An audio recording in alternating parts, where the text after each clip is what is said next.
thank you all for being here. We are excited today for my favorite topic or favorite title, rock, paper, scissors. Anybody play that game? All right.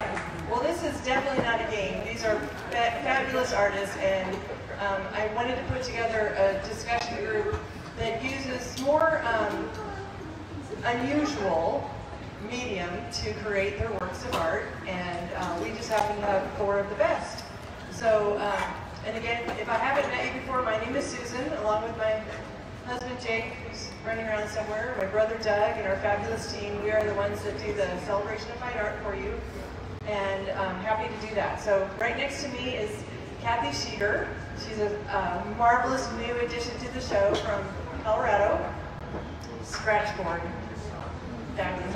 I fell in love and had to take one home right in the early part of the show. Next to me is Karen O'Hanlon, who hails from right here in the East Valley. And you'll learn about her magnificent art form of paper and how she does that and why she does that. We're going to delve in. And another great new addition to the show this year is Jody Walsh, who does origami type ceramic mixed media awesomeness. So you'll hear all about that. And then on the end, the show would not be the same without my friend and joyful artist, Gideon Nidehungo. He pretends he's shy once in a while, but we all know that. So I would like just to kind of start right here with Kathy and have each of you just say, you know, how long you've been an artist, what brought you to the celebration, and maybe something we wouldn't know about you. Surprise us. Hello. Well, you'll know nothing about me since I'm a first-year artist, so I can tell you anything. Anyways, my name is Kathy Sheeter, and I live in Colorado. I have been doing scratchboard for about 25 years, and was first introduced to it into high school. Had crayons in my hand as soon as I could hold a crayon, though, so I would say I've been doing art in some form, more or less, since enlightenment. Been doing scratchboard professionally, though, for 10 years. And just finished up an artist residency at the Blauvelt Wildlife Art Museum in Oroville, New Jersey, where I was out there for 3 years. Ooh, that's a good thing. Yeah.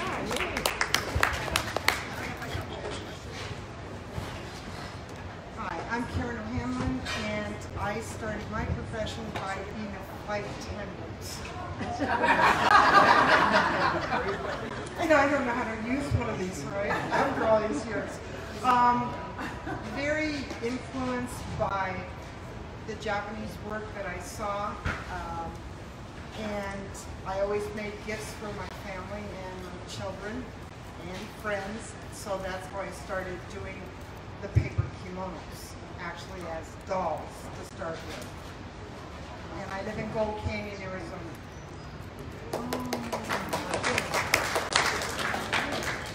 I'm Jody Walsh, and I'm an artist. I now live in Houston. We moved there about 4 years ago from Washington, D.C.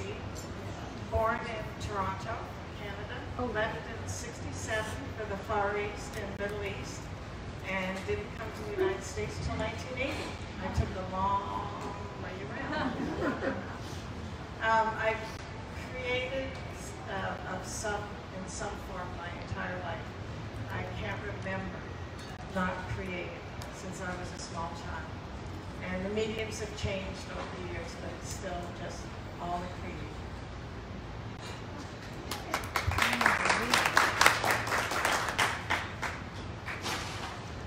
Welcome everybody. My name is Gideon Nyanongo.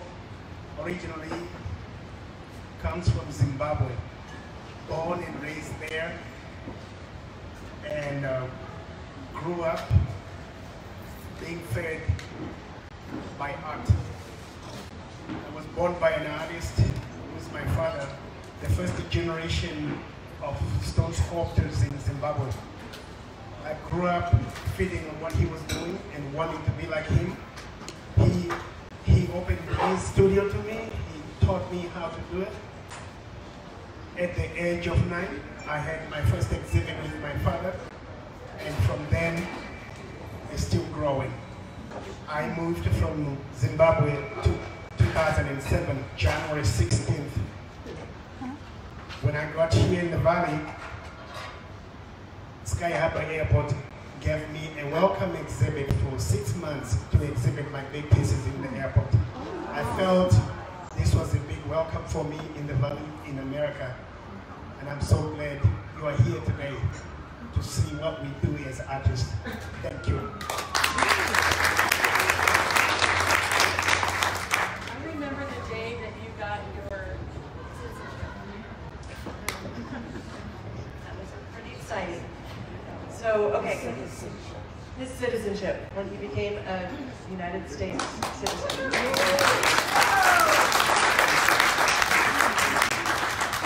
So, okay, so each of you have very unique mediums, and I'm going to start with Kathy. I'm going to scoot over here, I'll make the thing squeak. This is the scratch board. Won't get in front of the thing. Okay, so why scratch board? What, I mean, most people think they would pick up a pencil or a paintbrush. There's something about what I call addition by subtraction that kind of is definitely the two on either end. So tell us what attracted you to that and how you work in the medium, and you brought some tools to share, or, okay. So I was first introduced to scratchboard in a high school art class, junior high or high school, I don't even remember exactly what class it was. But how many of you did some sort of either wax paper with crayons and black ink on top, or did an actual project where you either scratched the colors underneath or white underneath in school? And I know that any of you that have come through my business will come as a total surprise that I have always loved animals. And scratchboard, even the first ones I did in school, which I was working on a student grade scratchboard, I thought this is amazing for animal hair. Hair is like a line, scratchboard is all made up of lines, and I love the effect I could get. And I did a koala bear that I was in 4-H and entered in the county fair and won some award in the county fair. And so that made a real impression, and I love the dramas. It kind of came to life out of the dark background, and I just was hooked on the medium. Went off to college. My major was animal sciences. I know, again, a shock.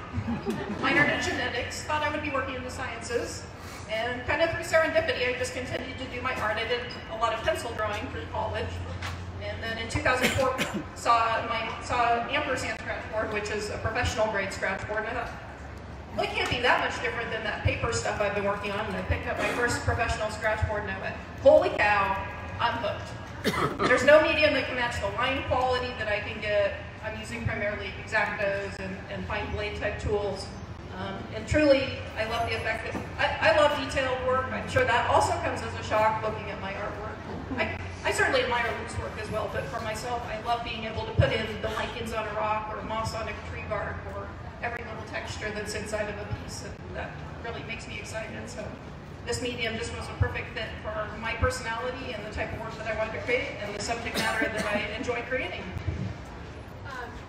So it's white background with black. Yeah. How do you get the color? Sorry, I should have covered that to begin with. So scratchboard, for anyone that is not familiar, it's a 3-layer medium. Essentially, it's a panel on the back that just makes it rigid and acts as a support. That panel is coated with a white clay, and then that clay is coated with either black or dark colored ink. And I'm using a variety of sharp abrasive tools in order to scratch off the black ink and reveal the white layer that's beneath. And anybody that wants to see a demonstration, I'm happy to give a demo afterwards. I don't think you'll be able to see it as I did up here. A lot of my work is done with an X-Acto, the same one that you have in your drawer at home that you've been cutting open boxes with for the last 43 years. I have a variety of other metal type tips that are used for leaving more aggressive line type work. And these will be available for closer inspection afterwards. This is a tattoo needle. I figure if this art thing doesn't work, maybe I can go become a tattoo artist. I use things like 220 and 400 grit sandpaper, and these little guys are fiberglass brushes, which are commercially sold for cleaning off computer electrodes, but will also remove black ink off the board. The color is done over the top of the scratches on professional scratchboard, and it is done with, you can use watercolors, but I use acrylic-based inks. The inks are transparent, so they don't leave any residue on top of the black, but they fill in the scratches with whatever color I mix up. Interestingly, these inks, we only have 5 colors. We do our entire color palette with 5 colors. We have a red, a yellow, a blue, a green, a sepia, well, the black, which is not truly a color. So you just glad you get color. Layering color, scratch. Layering color, scratch. Layering color, scratch. It is not the fastest of all the mediums out there.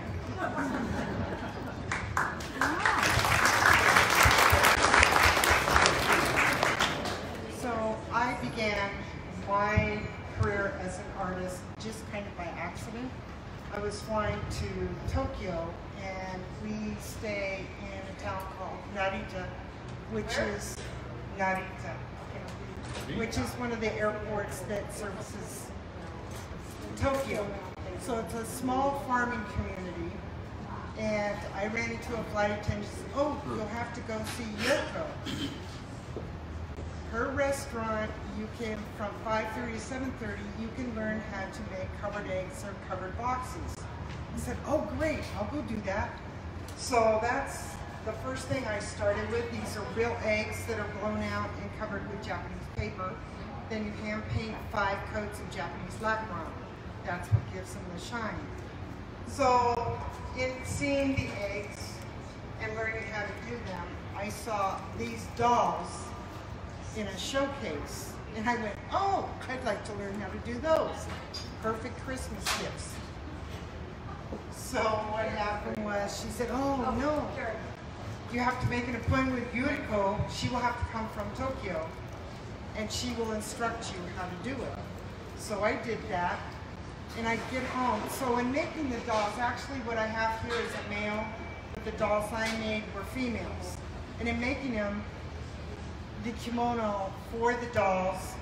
You have to pretend it's an ice cream cone. Okay, I got it. They can't hear you. Okay. So in making the female dolls, you have to glue under the obi for the bottom part, and for the bodice, you glue under the obi. I get home and I get frustrated. I couldn't do it. So when I went back, Yuriko said, "We'll take care of that." So she took a Japanese bus schedule, made pattern pieces for me for a whole kimono. So at my studio, you will see a display of the original size I learned how to make. So I thought, okay, I'll do this. I made the dolls, gave the dolls away. I kept none for myself.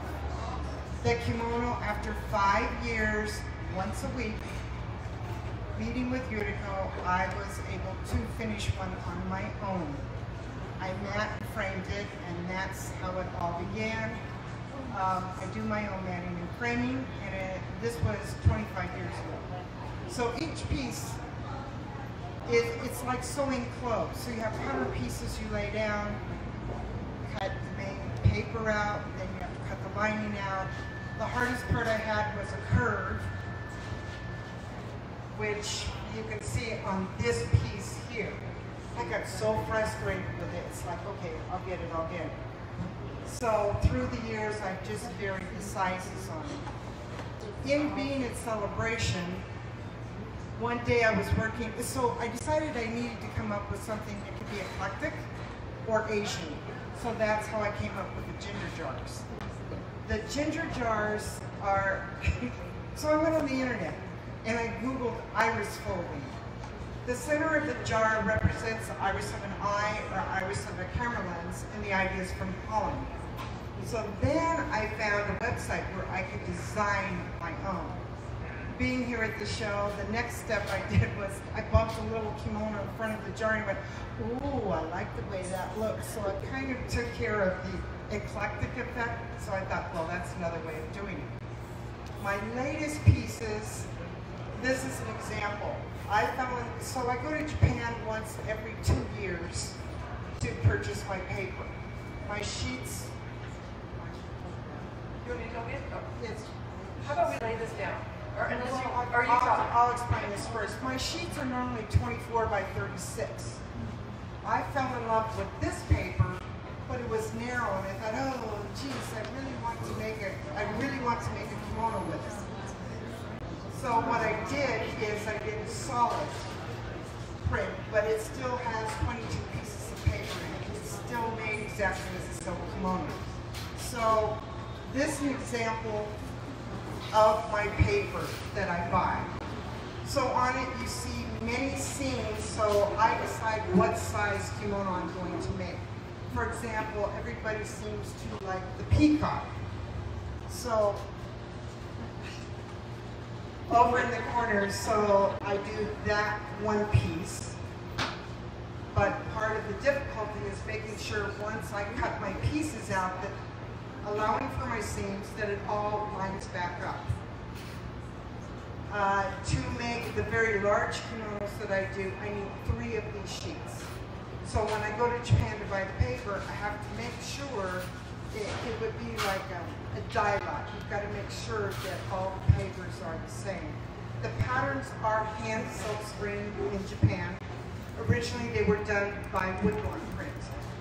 Once they had European influence, then they went to the silk screen. And most of the papers that I purchase are from the Edo period, 1600 to 1867.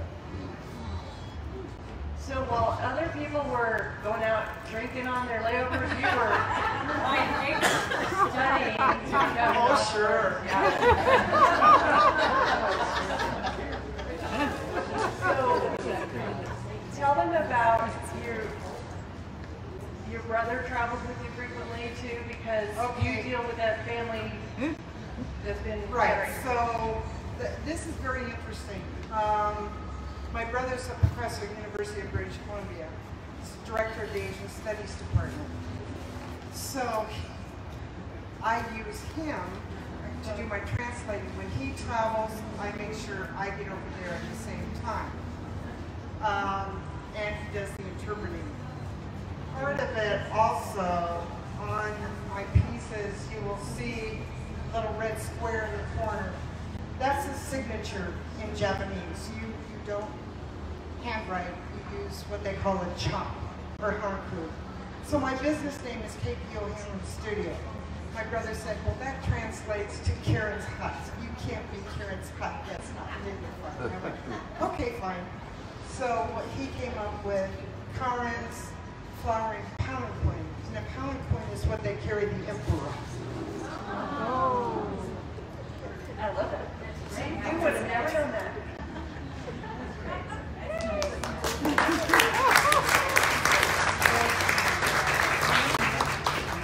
I do have one more question before we pass that mic. How many different art pieces, like how many different types of, I'm going to say fabric, it's not fabric. Paper is paper. And it's not just any paper, but how many different designs have you worked with over the years? Okay. The papers, like for example, this piece that we just had up, that paper, so they have different names. The paper's made from mulberry block. This, when it has a scene on it, it's called cigar. I'll use it. If you look at the red in this jar here, that's called momogami. If you look at the print paper, that's called chirimen. This paper in particular is very difficult to get because there are not that many Japanese that are capable of doing this. So they take, like the smooth sheet that I showed you, they take it and they use it to umami dye. So they wrap it around a pole, they take 2 pieces of wood and they push and push and push on the paper until it compresses it. So a lot of people say to me, well, what do you mean you don't make your own paper? I said, it took me 5 years to learn how to make the kimono. I don't have that many years left in my life to learn how to do this. So, and if you look at the paper, you will see that the detail is still there. It's totally amazing. And it's a shame that the younger generation is not interested in passing it on. They also used to do it with the silk, the same technique. And it's all done by hand, it's one person. So sometimes when I've gone to Tokyo and I've purchased the chirimen, or gone to Kyoto, I can tell the difference. Well, I know when I get the paper home, okay, I purchased this in Tokyo, I purchased this one in Kyoto. So it's his own art form. Yes, definitely.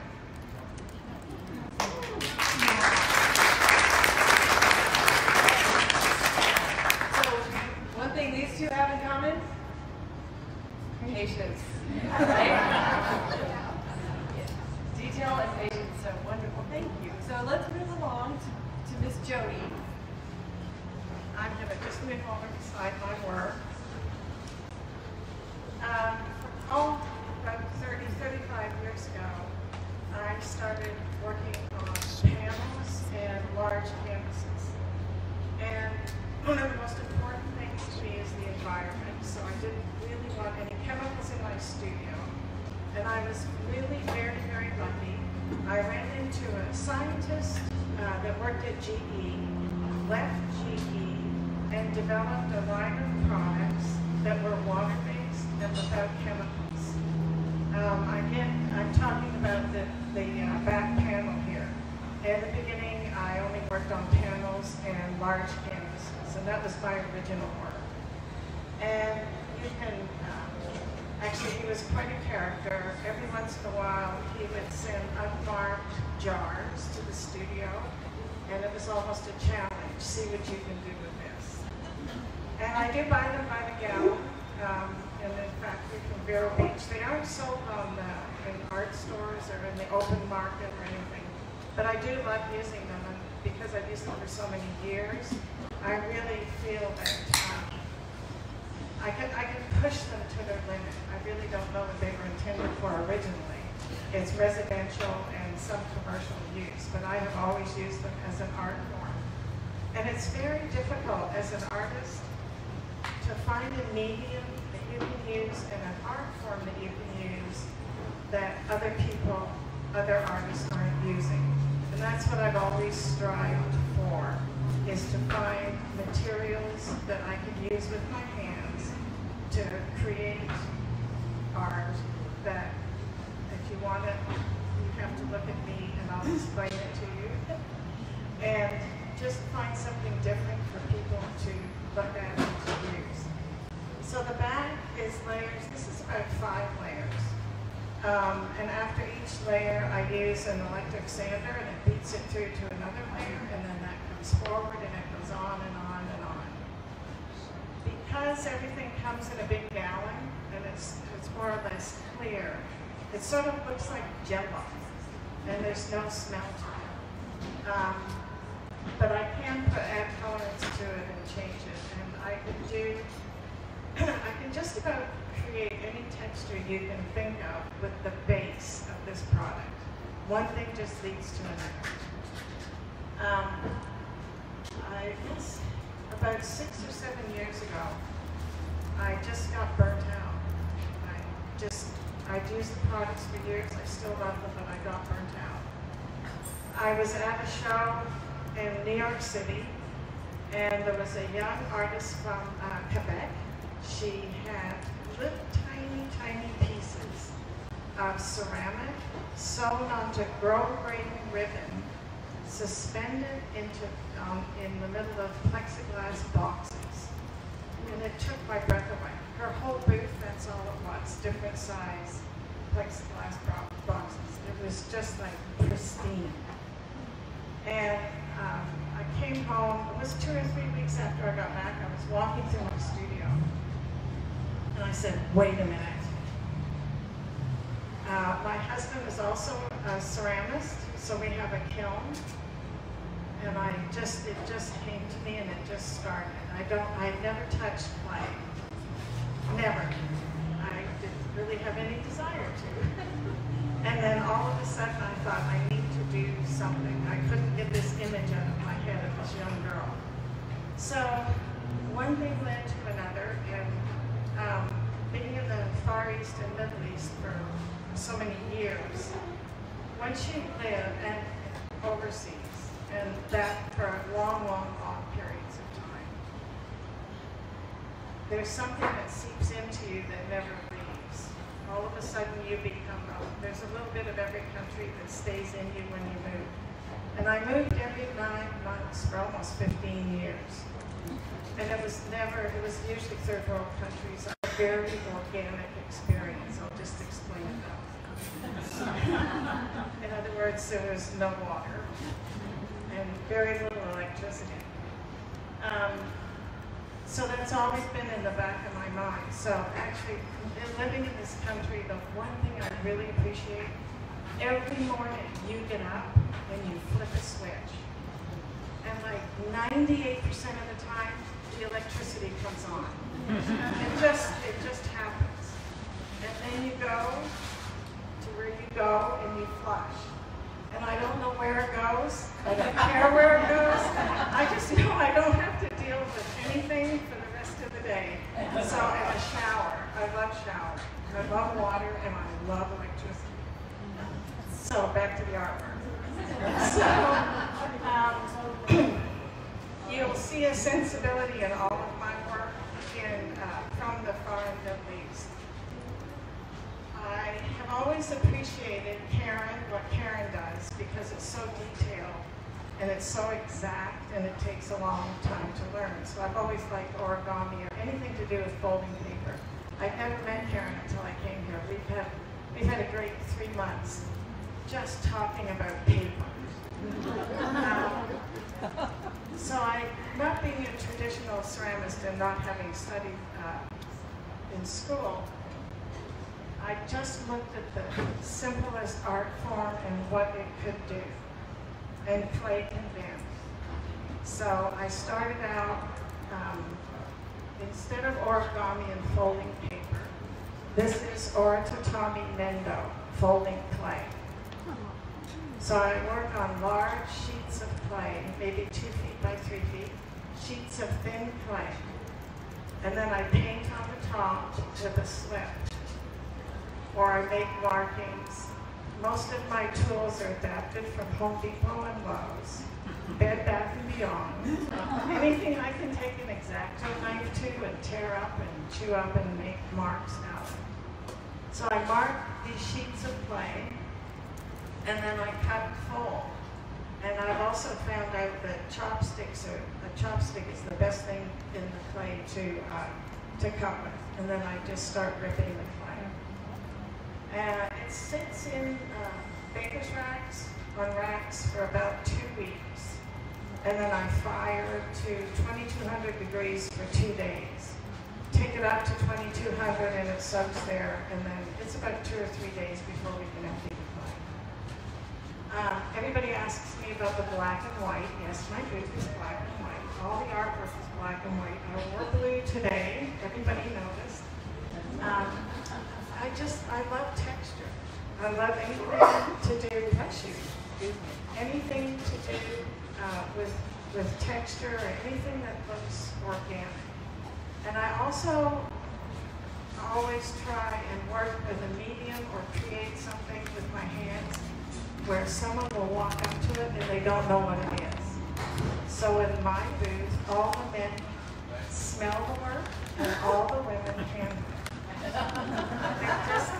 can stand there all day, and it just happens all day long. A lot of people think it's paper or rubber or wood or another material, but it's clay.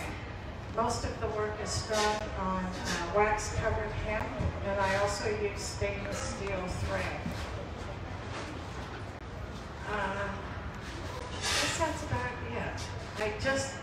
I love texture and I love creating. And my Instagram account is Jody Artmaker, because you can call it whatever you want. I'm a maker. I make things.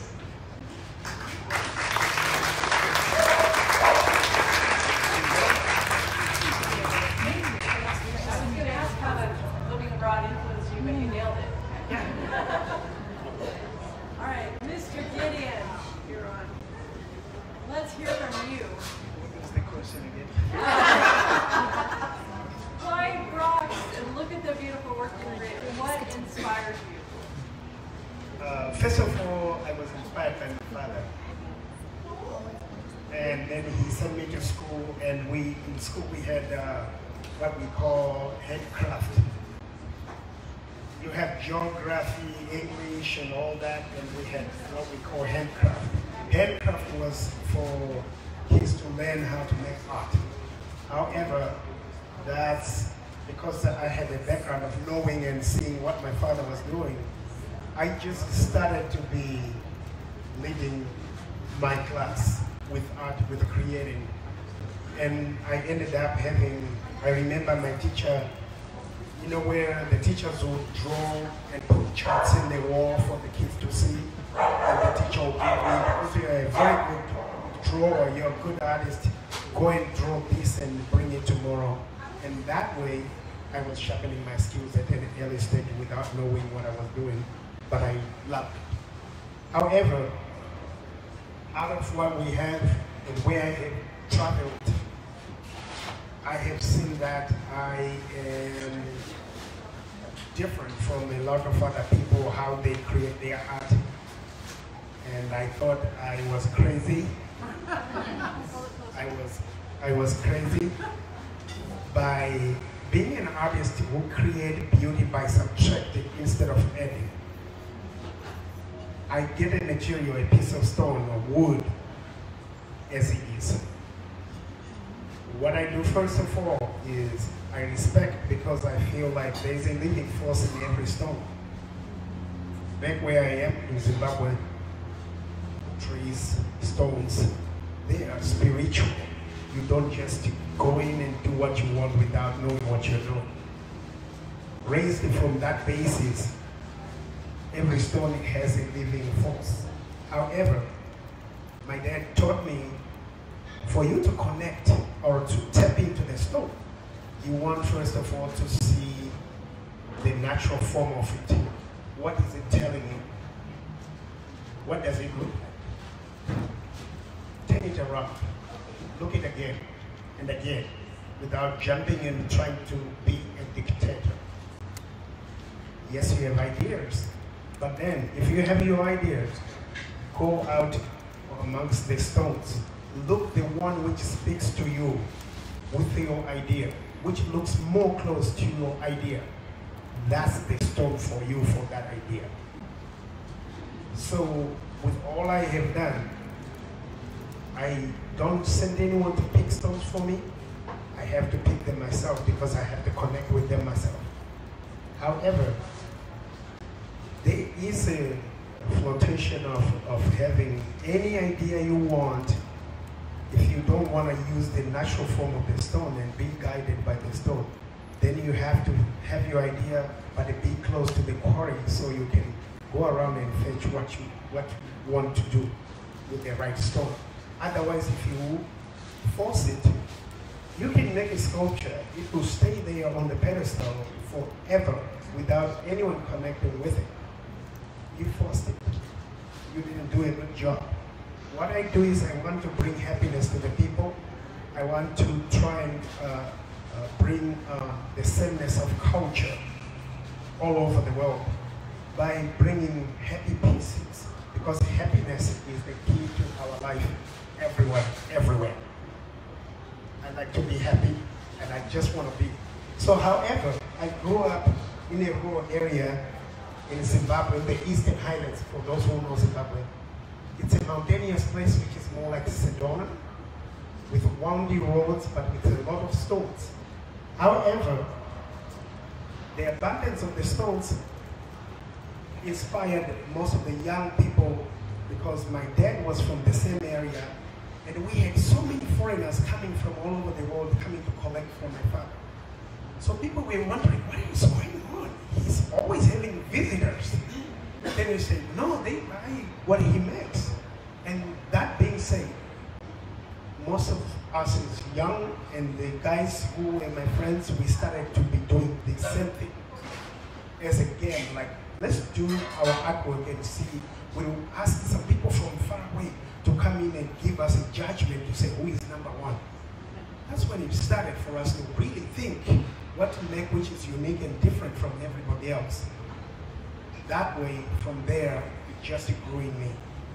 However, to cut this short, I was sent to college by my dad, did my art, graduated, started to travel to Europe to do some shows in different countries in Europe. Before I came to America, I got picked up by one of my best friend, or who became my best friend, or my parent, here in Arizona and Scottsdale. And then after that, in Carmel, two promoters who offered me to come show my work in America. They brought works here for 5 years before I started to come to America. And then they asked me to join the art show. I was doing that for a period of time. And then as I was coming here, the market went through the roof. Business was good, everything was going well. However, I like to really express the uniqueness of my culture through my art and see how people react to that. And I like the reaction because they react in connection with the sadness of life when they react to my pieces. However, I decided one time when I came over to America, I said, I would like to be here because I had visited Sedona, which is more like home for me. And then I said I would like to be here in America. So I decided to apply for a green card, and then everything else happened very fast, easy going, and then I got myself to America. My work, I like the natural part, which is the stone right here, this stone here. We have so many kinds of stones in Zimbabwe. Right here we have what we call lapidolite, which is a semi-precious stone, very hard. It's the hardest of all I work with. I had to use only hand tools.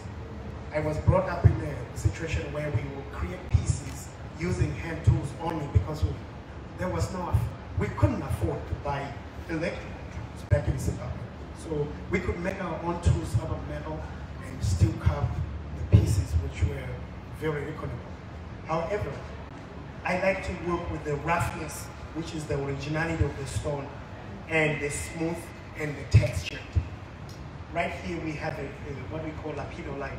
I left the rough part of the stone, which represents the hair, and then we have this very smooth face, but then left also the definition of the mouth and the eyes unwaxed and unpolished, so that it has the color contrast, the depth, and the texture contrast of the piece, which really brings it out. Also, I have what we call plastic finishing. When you do sculpture, you clean it all, you work all of it, and it will be very smooth, and you can enjoy the colors of the stone itself, besides the art which you have created.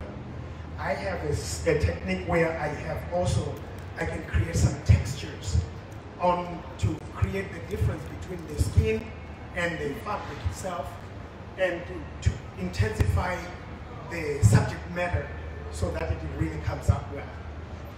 I love animals, I love birds, I love people. Number one, people, and then animals and birds.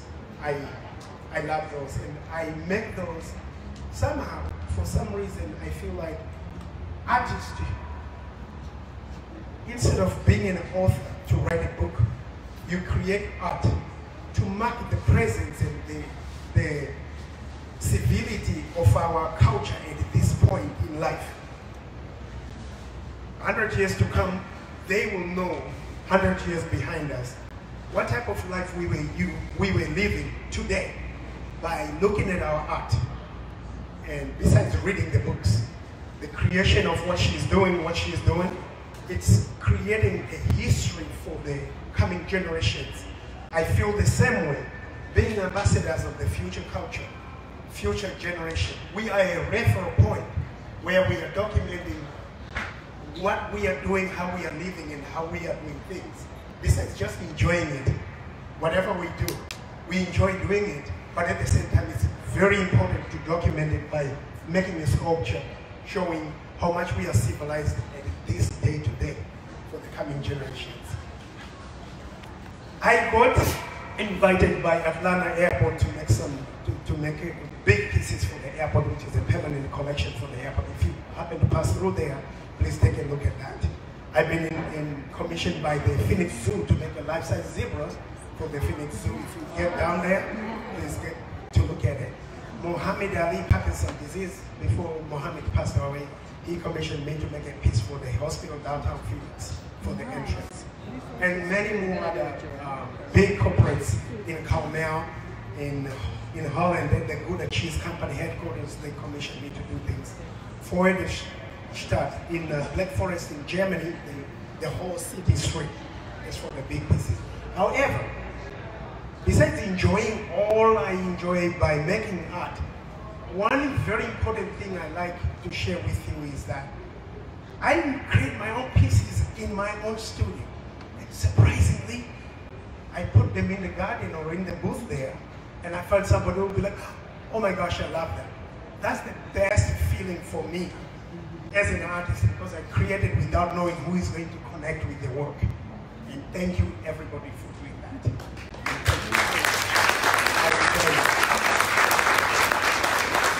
Something which I'd like to tell, I'm very happy to be up on the platform, international platform of art, and working with my fellow artists as we do as a one family to do this.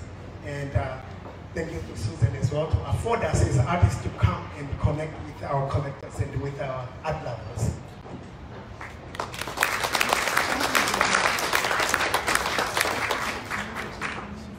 One of the most fun things is One of the most fun things in our travels is when we run across artwork in public places from some of our artists. It's very exciting. I feel weird. I have to stand over here. In fact, my sister, who lives in Atlanta, was flying out first. I don't know when she came. It's been a blur, but she sent me pictures. Look, as she was going through the Atlanta airport of Gideonsburg. And the zoo, I've seen your piece there. And it's going to be joined by a dung beetle. Yes. Oh.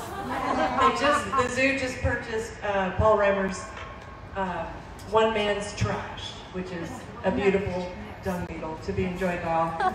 So a lot of our artists are influenced by animals, and really excited about that. So one thing you didn't share with this group, some of you might know, but how many in your family, and are all of them artisans? I'm born from a big family, and I learned to not run away from problems, but to face them and solve them, because we are so many.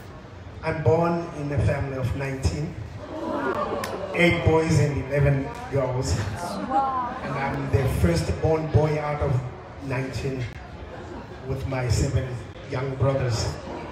And in front of me I have 5 sisters. I'm number 6 of 19.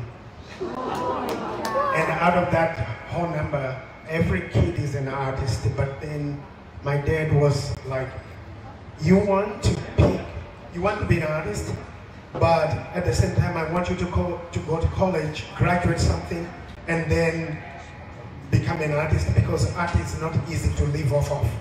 So I was barred from doing art at one point because he wanted me to focus in graduation.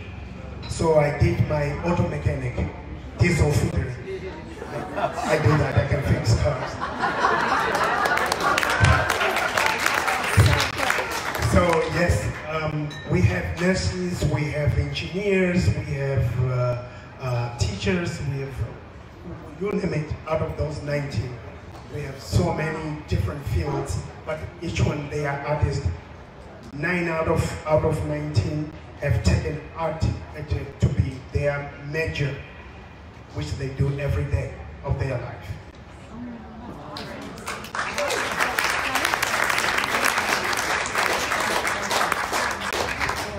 And I've said this before, one of my favorite parts of the celebration is that it's a completely immersive experience. You see the art. In some cases you can touch the art. Not always, you gotta ask. You can smell the art. You can hear the art. One of my favorite noises is when I walk around, I hear Gideon. It's like a hymn. It just makes me feel happy. I don't think we should taste the art, but I'm not saying it hasn't been done. But, we do kind of hit on all those senses because you're actually experiencing up close and personal. So hopefully you enjoy that as well. But these are great insights, and that is artwork. And it's animals, which I know you guys all like animals. So that's artwork. So how has it impacted each of you to be part of this experience where and you kind of touched on it, where people are talking to you all day, every day, asking questions, and it's such an invitation and a blessing to have people interested enough to ask you questions.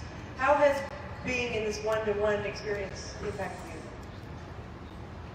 So I think anyone that chooses a non-traditional medium, you more or less set yourself up for the fact that you're going to have to talk extensively and repeatedly and repeatedly and repeatedly on the same topics. But I am actually very passionate about my medium.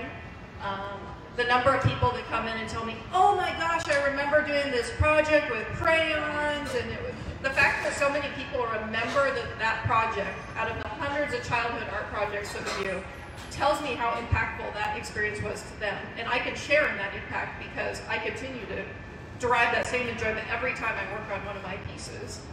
And I'm actually was both founder and I'm the president of the International Society of Scratchboard Artists, and our goal has been to promote our medium as a fine art medium across the country, and we have had shows both in Canada, Australia, and in the United States.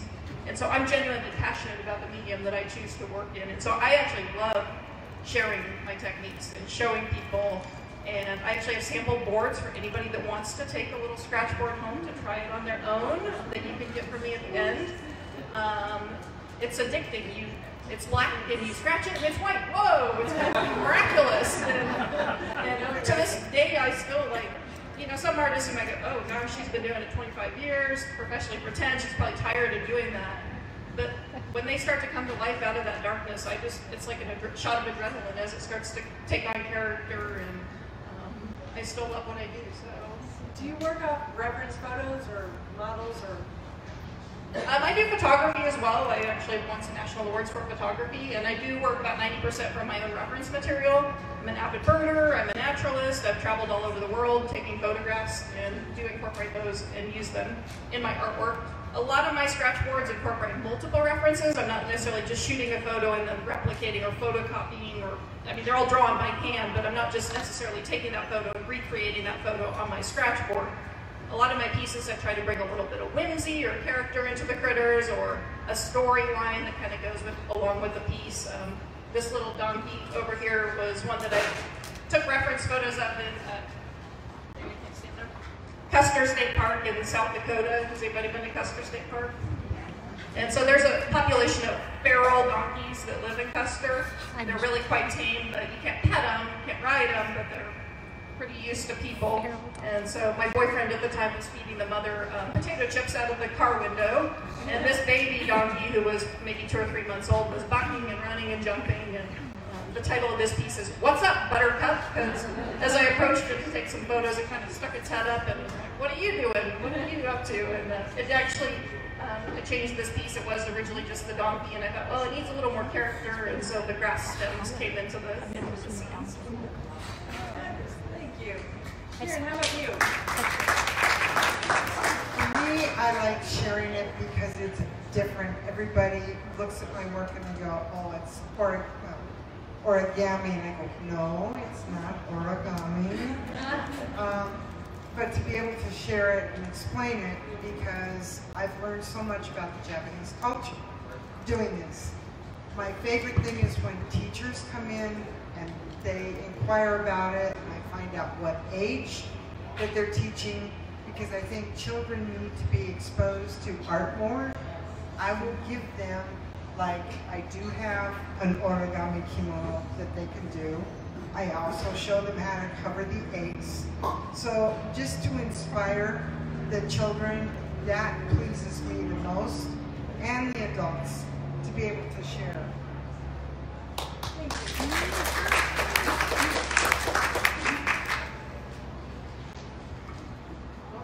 How has being here and having people watch you and interact with you impacted you? There's no rules. The one thing I've enjoyed, well, the first thing is my husband and I came last year to look at the show. And when you have an open mind, and I live with intention every day, you are aware of things that come in front of you. And Kathy Hope, an artist here who works in cement, had asked me to come to the show to look at it. And we weren't going to come. And then I thought, that's not right. Somebody has told you to go look at something. So we flew in for a couple of days and we looked at the show. And then I realized what it was that we were searching for. I like to use the word tribe, and this really is a creative tribe. And it's something that we were both, you can have your galleries and do the art fairs around the country and good art consultants. But I was looking for a home for us both. And we looked through, and then it didn't take me long after talking to a few artists. And we went through the show not telling anybody we were artists. We were just people who were visiting the show. And then by the end, I mean, we weren't back to the hotel yet when we decided, okay, let's do this. We felt like we had found a place to call home. And so applied and got in, and what I hadn't been prepared for was, in the 3 months that we've been here, we have learned so much about all the other mediums. Because I knew, I've had a gallery, so I knew a little bit about everything, but I didn't know all the technical difficulties, issues, everything that comes along with working in all these different mediums. So it's been a real education for both of us. The thing that I really like in some of the comments I've had in the booth when I talk about folding clay, and they say, you can't do that. And, you know, you have all these walls full of something you can't do. And it's just a medium that isn't meant to be just folded. Yeah. So I think I really enjoyed that. And also, again, the kids that come through, and the high school kids too, I can talk their language. It's dirt. Okay? And every kid understands dirt. And it's dirt on the wall. I mean, it's a little more technical than that, but you know, to a 5-year-old, that is a pretty cool thing to do, because the next thing you're going to hear is that child is going to be asking his mother to go buy some dirt. So I have told them all they can't go to the backyard, get a shovel, and start digging, but they can go to a craft store and they can buy some dirt that they can make little pots with, and their mom can do it in the oven, not a kiln, where it's safe.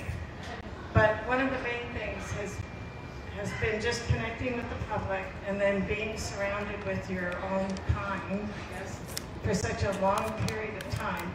First it sounds daunting, but then you just relax into it, and it's home for 3 months. It's home away from home, yeah. And I get to meet really great people and other great artists who love nature, earth, as we work with dirt, and I hang on wood. So my trees and my dirt are very precious to me. Thank you.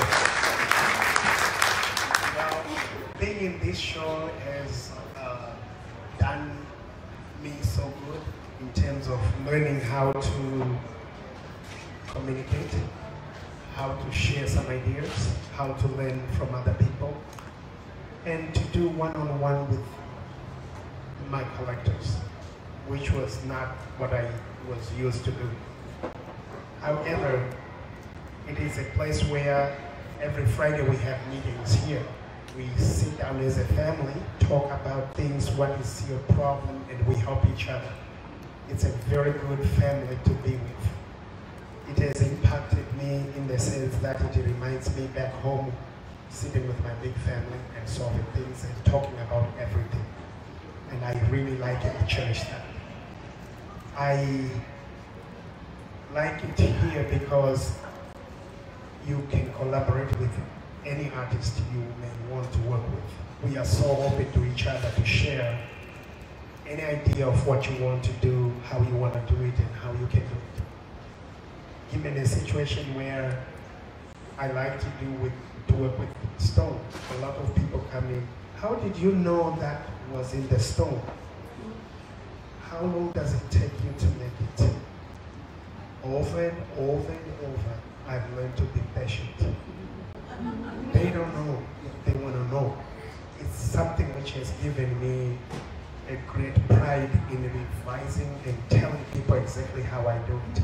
It's all hand carved, but it's a stone. If you knock off the nose, what will happen?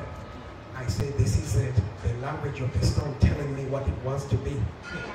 Because I'm trying to do what I see, what I think it's, but then the stone tells me, because naturally I will have more energy to knock off, which in my mind was thinking it shouldn't be off, but the stone is like, take it off. And then you step back once you do that. You look at the piece, and then you, oh, no, I can do it this way, and then it will be even better than what you had before. So there's the dialogue, and learning that, doing all that here, it's a great way of experiencing life and working with other artists. Thank you.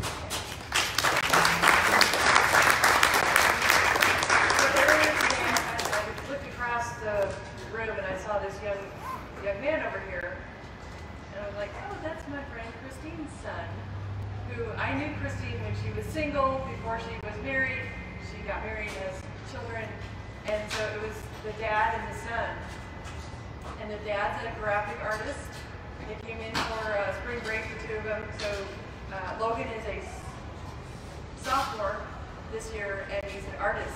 So I said, tell me about your art. And he looked at his dad, and Dad said, you tell her.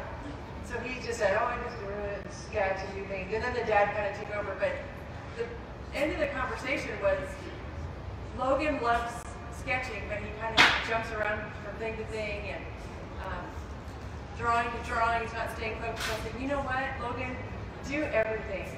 Learn everything. Go to the Mesa Art Center, take classes, look into glass, try scratchboard. You know, he's at that age where we want to expose him to all the possibilities so he can find that passion. And he knows he wants to be an artist, but he said, I just don't know what to do yet, but we do it all. And then we always have the saying, the cream will rise to the top. You'll find what your passion is, and then just really dedicate yourself to that. But the way that each of the artists here inspire the young, up-and-coming generations has been something really powerful that has meant a lot to all of us here. So it's real powerful.